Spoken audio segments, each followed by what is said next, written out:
Hello, I'm Don Trudeau, class of 1990 at Williams. I had the pleasure of being a DJ for WCFM, and I also was briefly on the admin team as well as the treasurer for a little bit.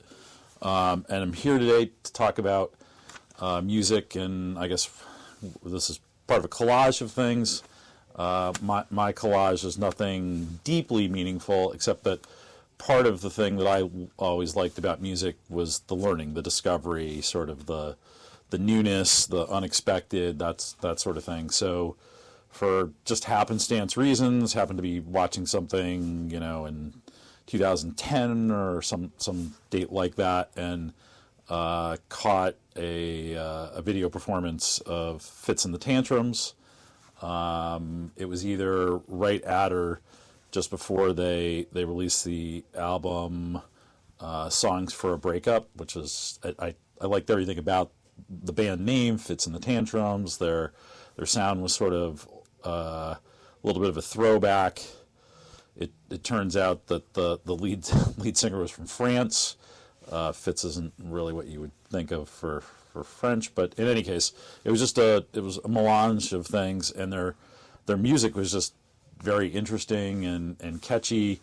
I'm modeling something from the stacks here. It's just a little jewel case of one of the CDs that they have. It's one after the time period I was referencing, but the cool thing about it was, so I liked it, and I started talking to people about it and saying, hey, this is, a band, have you heard of it? No one had heard of it. They were kind of I think they were more of an LA band, and so for us East Coast folks, we were probably not going to discover it right away. But in any case, they had a couple of songs. I don't think they became hits right away, but over time, I'm sure that most of you who would be viewing this would recognize them as a band, and they went on to have a number of actually chart-topping, maybe even a couple of number ones.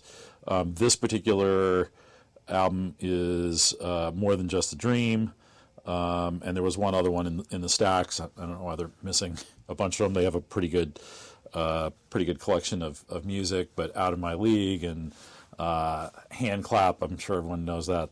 These are not songs that I would put at the top of my list, but in any case, it's that whole discovery thing that I found fascinating about it. It was like, here's someone, they might be going places, that the sound is kind of interesting.